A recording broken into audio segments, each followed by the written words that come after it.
தயானந்த் இயற்கையா சாவல, அவர் சாவல மர்மம் இருக்குன்னு, அவர் கொலை செய்யப்பட்டிருக்காருன்னு அவங்க பசங்க கம்ப்ளைண்ட் பண்ணிருக்காங்க. ஒழுங்கு மரியாதையா அடம் பிடிக்காம வந்தினா டாக்டர் மாதிரி கூட்டிட்டு போவேன். இல்லன்னு வச்சுக்கோ, டாக் மாதிரி இழுத்துட்டு போவேன். டாகா டாக்டரா? நீ நமக்காக கூட்டிட்டு வந்த விஜய் நம்ம கூடவே இருக்காரு. நாங்க யாரும் உன்னை கைவிட்டுட மாட்டோம்.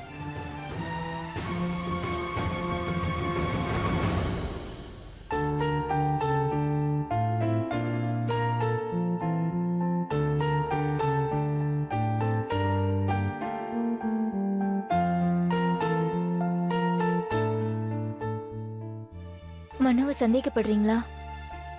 அந்த அளவுக்கு நான் விவரம் இல்லாதவங்க இல்லைங்க. கவிதா கூட இருக்கவங்க எப்படிப்பட்டவங்க எனக்கு தெரியும். அதே மாதிரி எங்க வீட்டில் இருக்கவங்க எப்படிப்பட்டவங்க எனக்கு தெரியும்.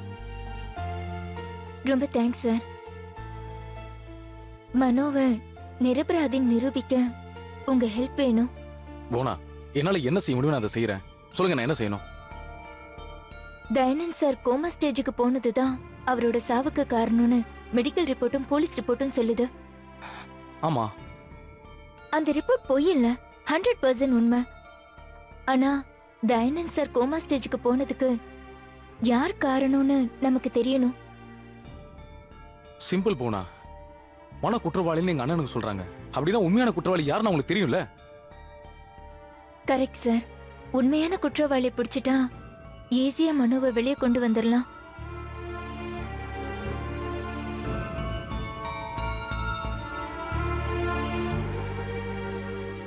Sorry sir. ஒவ்வொரு தடவையும் எங்களுக்காக உங்க பிரதர்ஸ் கிட்ட சண்டை போடுறீங்க. தயானந்த் சாரோட இறுதி ஊர்வலத்துல கூட எங்களுக்காக சண்டை போட்டீங்க. இது உங்களுக்கா இல்லைங்க. நியாயம் செத்து போயிடக்கூடாதுன்றதுக்காக சண்டை போடுறேன். எங்க அண்ணனுங்க அநியாயத்துக்கு துணை போயிடக்கூடாதுன்னு சண்டை போடுறேன். மனோவுக்காக இந்த ஒரு உதவியை கூட பண்ணுங்க சார். நான் தான் பண்றேன்னு சொல்லிட்டேனே. ஆனா எனக்கு ஒரு சின்ன டவுட். கேட்டா தப்பா எடுத்துக்க மாட்டீங்கல்ல? பரவாயில்ல, கேளுங்க. இல்ல, ஏற்கனவே எங்க அண்ணியால என் கூட சண்டை போட்டிருக்கீங்க. இப்ப நான் கேட்க போற விஷயத்துக்காக மறுபடியும் என் கூட சண்டை போடலான்னு பயமா இருக்குங்க. என் மேல இவ்வளவு பயமா சார் உங்களுக்கு? ஓகே, நீங்க என்ன கேட்டாலும் நான் கோவப்பட மாட்டேன். கேளுங்க. இல்ல, மனோவுக்காக நீங்க இவ்வளவு தூரம் சப்போர்ட் பண்ணி பேசுறீங்க, இவ்வளவு ரிஸ்க் எடுக்கிறீங்க. அதனால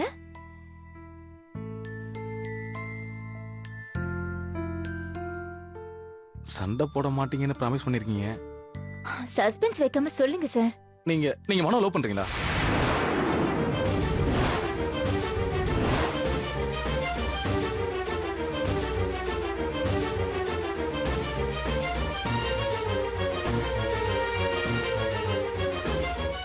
என்ன சார் இது? மனோ என் கூட ஒர்க் பண்றவரு, என் ஃப்ரெண்டு, ரொம்ப நல்லவன். ஏழ்மையான குடும்ப சூழ்நிலையில கஷ்டப்பட்டு டாக்டர் ஆயிருக்கான். ஒரு பேஷண்ட கொலை பண்ணிட்டாங்கிற பழிய அவனால தாங்கிக்கவே முடியல. நிரபராதி நிரூபிக்க முடியாம போயிட்டா டாக்டர் வேலையை செய்ய முடியாதுன்னு பயப்படுறான். ஓ, சோ உங்களுக்கும் அவருக்கும் ஃப்ரெண்ட்ஷிப் மட்டும் தானே? என்ன சார் நீங்க மறுபடியும் அதே கேக்குறீங்க? புரிஞ்சுக்கோங்க, அப்படியெல்லாம் எதுவுமே இல்ல. முதல்ல மனோவை நிரபராதி நிரூபிச்சு வெளியே எடுத்துட்டு வரணும். செய்வீங்கல்ல? என்கிட்ட சொல்லிட்டீங்களே, எல்லாத்தையும் மறந்துடுங்க, நான் பாத்துக்கிறேன். மனோ வெளியே வந்துட்டாருன்னு வச்சுக்கோங்களேன். Thanks sir.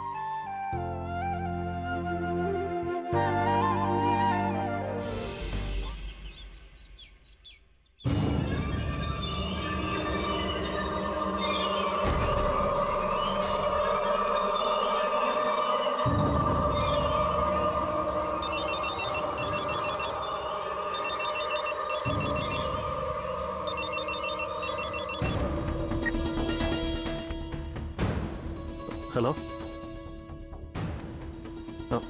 நல்லா இருக்கேன். நீங்க யாரு?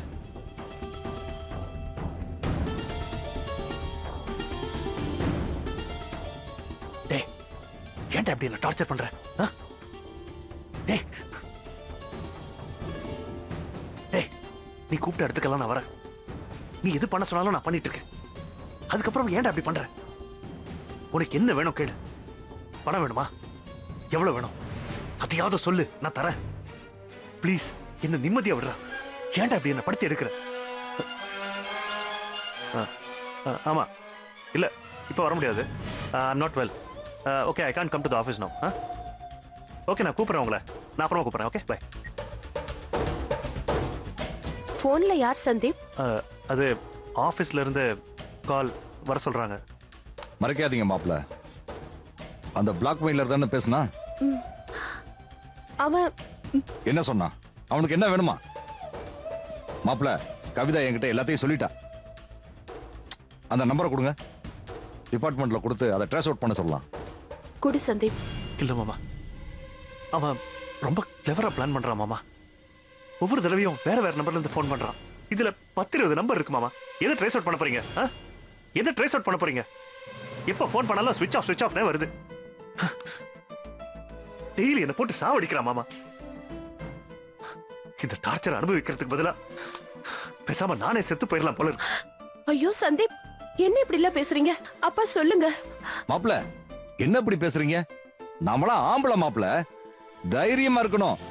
எதுவா இருந்தாலும் ஃபேஸ் பண்ணணும். எப்படி மாமா? என்னால முடியல மாமா. இந்த சிச்சுவேஷன்ல என்னால எப்படி மாமா? டெய்லி என்ன டார்ச்சர் பண்ணிட்டு இருக்க மாமா. இப்படி is torturing me like hell. ஏன்பா என் வாழ்க்கையில மட்டும் இப்படி எல்லாம் நடக்குது? 2 படி ஏறினா 4 படி சறுக்குது. என்ன நிம்மதியா வாழவே விட மாட்டேங்கிறாங்க. உன்னோட கஷ்டம் எனக்கு புரியுதுமா. இது யாரோட வேலையா இருக்கும்னு நானும் கெஸ் பண்ணி பாக்குறேன். எனக்கு ஒண்ணும் பிடிபட மாட்டேங்குது. நமக்கு வேற யார்ப்பா எதிரிங்க இருக்காங்க? பல்லவன், பார்த்திபனை தவிர வேற யாரு இருக்காங்க? ஆரம்பத்துல நானும் அப்படித்தாம்மா நினைச்சேன். தயானந்த் ஃபேமிலியா இருந்தா மாப்பிள்ளையோட எதிர்காலத்தை பணையமா வச்சு உன்கிட்ட தான் பேரம் பேசியிருப்பாங்க. இதையே சாக்கா வச்சு பவர் ஆஃப் அட்டர்னியே எழுதி கேட்டிருப்பாங்க. ஆனா அவன் தான் அப்படி பண்ணலையே. அதான் மாப்பிள்ளை இங்க பிரச்சனையே.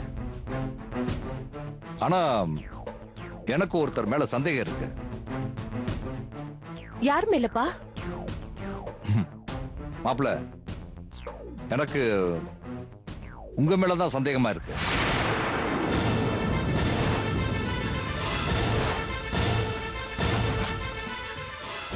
அப்பா என்ன பேசுறீங்க? நீங்க முன்னாடி ஏதாவது தப்பு பண்ணிட்டு எங்க கிட்ட மறைக்கிறீங்களா?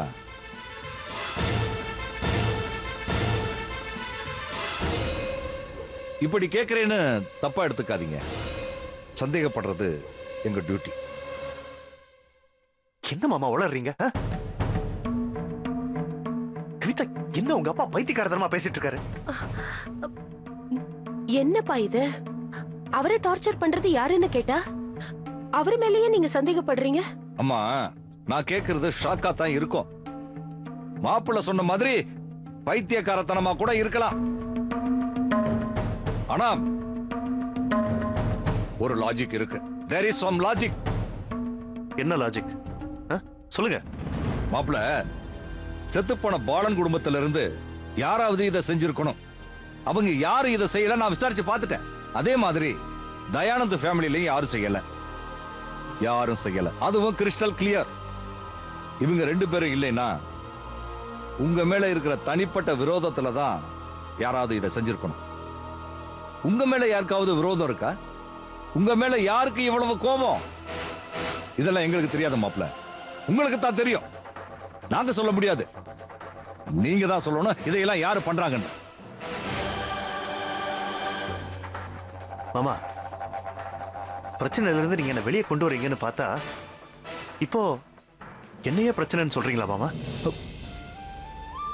இதுக்கு மேல என்ன அசிங்கப்படுத்த முடியாது மாமா. கவிதா, சந்தீப், உங்க மாப்பிள்ள மேல நீங்க எவ்வளவு நம்பிக்கை வச்சிருக்கீங்கன்னு இப்போ எனக்கு நல்லா தெரியுது மாமா. என்னம்மா?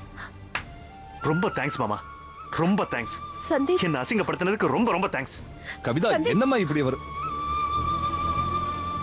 சந்தீப், ச்சே.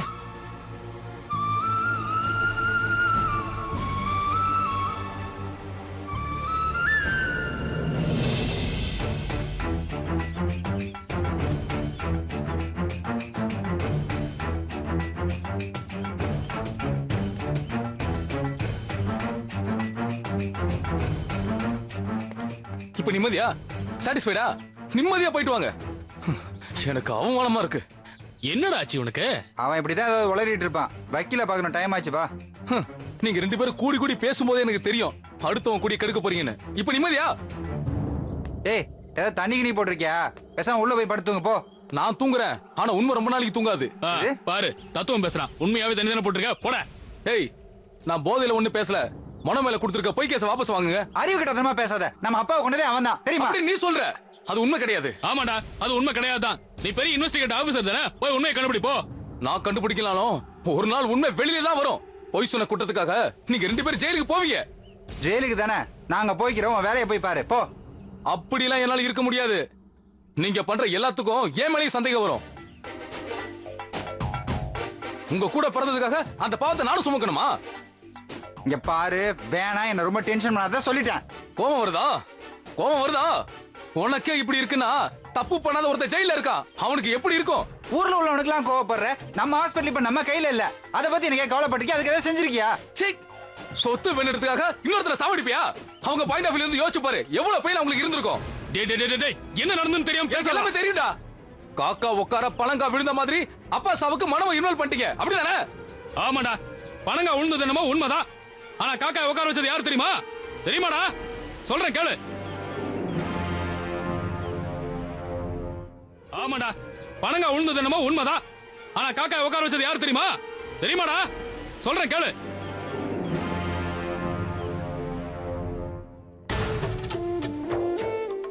டேய் பல்லவா, இப்ப என்னடா பண்றது? இது எப்படி இருந்தாலும் சரி, இந்த விஷயத்துக்கு முடிவு கட்டியே ஆகணும். அப்படின்னா அப்பாவை சிங்கப்பூர் ஹாஸ்பிட்டலுக்கு ஷிஃப்ட் பண்ணியே ஆகணும். எனக்கு ஒண்ணுமே புரியலடா. அதுக்கு ஒரு வழி வச்சிருக்கேன், வா சொல்றேன்.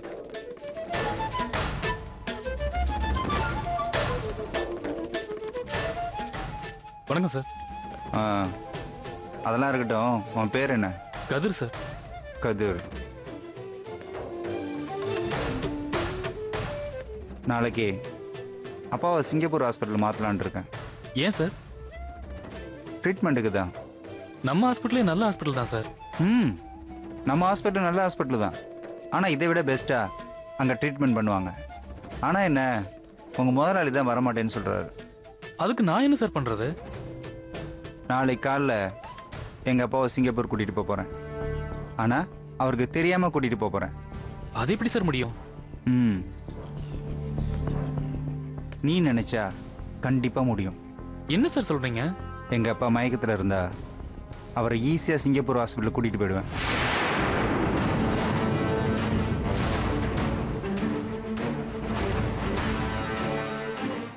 என்ன இதுக்கே ஷாக் ஆகுற?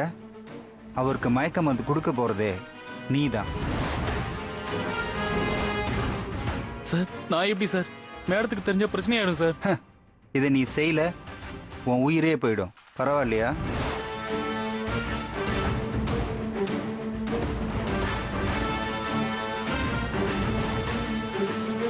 இவர் சிங்கப்பூர் ஹாஸ்பிட்டலுக்கு எங்க அப்பா போனா அவர் பொழைப்பார். ஒரு நல்ல காரியம் செய்யறதுக்காக தப்பு செஞ்சா அது தப்பே இல்லை. புரியுதா?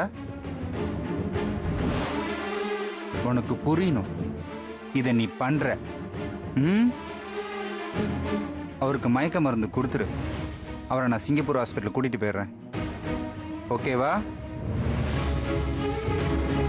நீ செய்ய வேண்டியதை நீ செஞ்சினா உனக்கு சேர வேண்டிய பணம் உன்னை தேடி வரும். புரியுதா?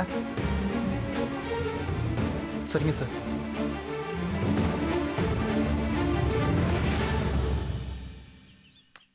அட பாவிங்களா, காசுக்காக பெத்த அப்பாவே கொண்டுட்டீங்களா? என்னடா பாவம் பண்ணாரு அந்த நல்ல மனுஷன் உங்களுக்கு? உங்களை பெத்தார்ல, அதுதான் அவர் பண்ண பாவம். டேய், ஏன்டா உண்மை தெரியாம பேசுற? நாங்க அப்பாவை கொல்லலடா. நீ கொஞ்ச நேரத்துக்கு முன்னாடி சொன்னியே காக்கா உட்கார பணங்க விழுந்த கதையா, அதான்டா நடந்துச்சு. அண்ணா, எதுக்கு தேவையில்லாம இவங்க கிட்ட எல்லாம் பேசிட்டு வா, வேலையை பார்க்கலாம் வா. ஏய் ஏய், என்னடா பண்ற? எனக்கு பதில் சொல்லிட்டு போங்க. என்னடா சொல்லணும்? என்னடா பதில் சொல்லணும் உனக்கு? இந்த பாருங்க, அப்பாவோட ஆத்மா உங்களை சும்மா விடாது. இப்போ ஒண்ணு கெட்டு போல, மனம் மேல கொடுத்திருக்க கேஸ வாபஸ் வாங்க. நான் எல்லாத்தையுமே மறந்துடுறேன். கேஸ வாபஸ் வாங்க முடியாது. என்னடா பண்ணுவ? போலீஸ்ல போய் எங்களை பத்தி சொல்லுவியா? உங்ககிட்ட எந்த எவிடன்ஸ் இல்ல, உன்னால முடிஞ்சதை பண்ணிக்க போ. ஓ, அந்த தைரியத்துல நீ ஆடிட்டு இருக்கியா? இத பாரு பல்லவா, மனசாட்சின்னு ஒண்ணு இருக்கு, அது உன்னை துரத்தி துரத்தி கொல்லும். இங்க பாரு, இந்த மனசாட்சி மண்ணாங்கட்டிலாம் எனக்கு கிடையாது. இன்னொரு தடவை என் விஷயத்துல நீ தலையிட்ட உனக்கு மரியாதையே கிடையாது சொல்லிட்டேன். அப்பாவை கொண்ட கும்பல் தானடா நீங்களா? உங்களுக்கு எல்லாம் என்னடா மரியாதை? கொலகார பாவி.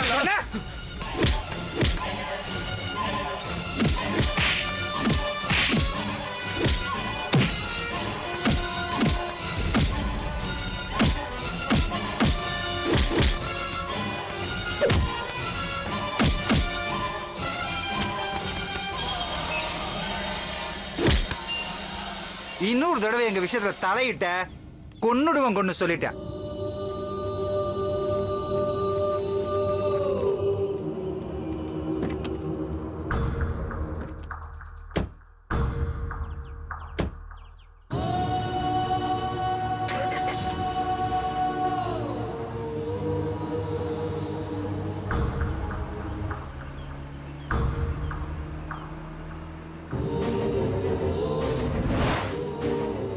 ஆமாண்டா, அப்பாவுக்கு மயக்க மருந்து தர சொன்னதே நான் தான். அறிவு கட்ட கதிர் அதிகமா கொடுத்துட்டான். அதனால அப்பா கோமாவுக்கு போயிட்டாரு. அது மட்டும் இல்லாம செத்து வேற போயிட்டாரு. உங்ககிட்ட ஆதாரம் இருக்கா இதுக்கு? என்னடா பண்ண முடியும் உன்னால? அதுக்குன்னு உட்காந்து அழுதுகிட்டே இருக்க சொல்றியா?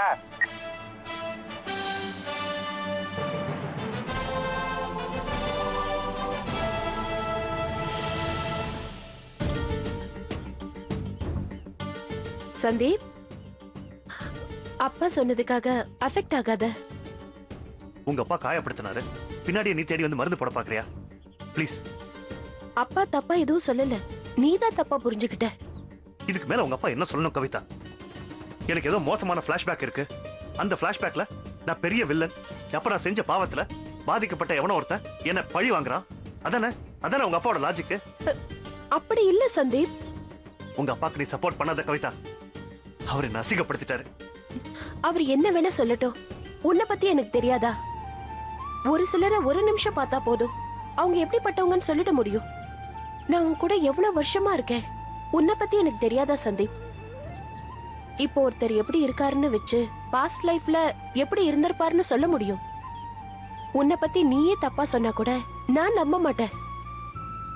அப்பா சொல்ல வந்தது வேற, நீ புரிஞ்சுக்கிட்டது வேற. உன்னோட பாஸ்ட் லைஃப்ல உன்னோட ஆபீஸ்ல ஒர்க் பண்ணவங்களோட இல்ல ஃப்ரெண்டோட ஏதாவது சண்டை வந்திருக்கா? உங்களுக்குள்ள ஏதாவது பிரச்சனை வந்ததா?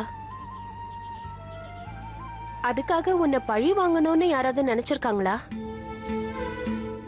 நல்லா யோசிச்சு பாரு சந்தீப், யோசிச்சு பார்த்து சொல்லு. தெரியல கவிதா, எனக்கு எல்லாமே பிளாங்கா இருக்கு. அவன் என்கிட்ட என்ன எதிர்பார்க்கறானே எனக்கு தெரியல. பாலன் கிட்ட சண்டை போட்டதை எவனோ வீடியோ எடுத்திருக்கான். உயிர் பழைச்ச பாலனை எவனோ கத்தியால குத்தி கொலை பண்ணிருக்கான். பாலன் கிட்ட சண்டை போட்டதை எவனோ வீடியோ எடுத்திருக்கான். உயிர் பழைச்ச பாலனை எவனோ கத்தியால குத்தி கொலை பண்ணிருக்கான். பாலனோட கொலைப்பழிய என் மேல போட முயற்சி பண்றானோன்னு நான் நினைச்சேன். அதுவும் இல்ல. போன்ல மிரட்டிட்டு போயிடுறான், நேர்ல முகத்தை காட்ட மாட்டேங்கிறான். எனக்கு எதுவுமே புரியல. ரிலாக்ஸ் சந்தீப், இந்த பிரச்சனை சீக்கிரமே ஒரு முடிவுக்கு வரும், நீ கவலைப்படாத. அவனோட டார்கெட் என்ன? இது வரைக்கும் எனக்கு எதுவுமே புரிய மாட்டேங்குது. பணம் கேட்கல, நான் தான் டார்கெட்னா நான் அவன் முன்னாடி 2 தடவை போய் நின்ன. இந்நேரம் அவன் என்ன கொண்டு இருக்கலாம், அதுவும் பண்ணல. அப்ப அவன் டார்கெட் தான் என்ன? ஒருவேளை நீ, நம்ம குழந்தைங்க? அதான் எனக்கு பயமா இருக்கு. என்ன சந்தீப் சொல்ற? ஆமா, அதான் எனக்கு பயமா இருக்கு. அவனால உனக்கும் நம்ம குழந்தைங்களுக்கும் பிரச்சனை வந்துருமோன்னு எனக்கு பயமா இருக்கு. நான் ஒண்ணு சொல்றேன் செய்வியா? எனக்கு நீயும் நம்ம குழந்தைங்களும் ரொம்ப முக்கியம். யாருக்காகவும் எதுக்காகவும் நான் உங்க 3 பேரையும் விட்டு கொடுக்கவே மாட்டேன். ஏன் இப்படி எல்லாம் பேசுற? இல்ல இல்ல கவிதா, நாம குழந்தைங்களை கூட்டிட்டு ஏதாவது கண்காணாத ஊருக்கு போயிடலாம். இந்த ஹாஸ்பிட்டல் வேணா, இந்த ஊர் வேணா, எதுவுமே வேண்டாம் கவி. நமக்கு எங்கேயாவது தலைமறைவா போய் நம்ம சேஃபா வாழ்வோம் Kavi. Please please Kavitha, please. என்ன சொல்ற சந்தீப்? யாரோ முகம் தெரியாத ஒரு பிளாக்மெயிலருக்கு பயந்து ஊரை விட்டு போகணுமா? ஐயோ கவிதா, இவ்வளவு நாளா நான் உன்னை ஹாஸ்பிட்டல்ல இருந்து வான்னு கூப்பிட்டதுக்கும் இதுக்கும் வித்தியாசம் இருக்கு கவிதா. ப்ளீஸ், எனக்கு நீ வேணும் கவிதா, நம்ம குழந்தைங்க வேணும். உங்க யாருக்கும் எதுவும் ஆயிடக்கூடாது கவிதா. ப்ளீஸ் புரிஞ்சுக்க கவிதா ப்ளீஸ். என் ஃபீலிங்க புரிஞ்சுக்க கவிதா ப்ளீஸ். நாம இங்க இருந்து போறோம், அவ்வளவுதான். போறோம், that's it, we are going. Sandeep